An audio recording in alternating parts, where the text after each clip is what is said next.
हर माई हो या बेरिया होले, अब काहे देरिया होले।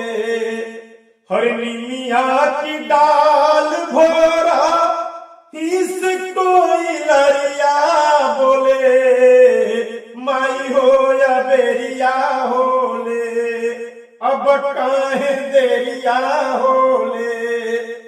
बीतल भिनुसार माई फूटनी किरनिया हो। करके श्रृंगार खाड़ू जोहले मलिनिया हो। हर झुरझुर पूर्व से शीतली बयरिया डोले। माई हो या बेरिया होले, अब काहे देरिया होले।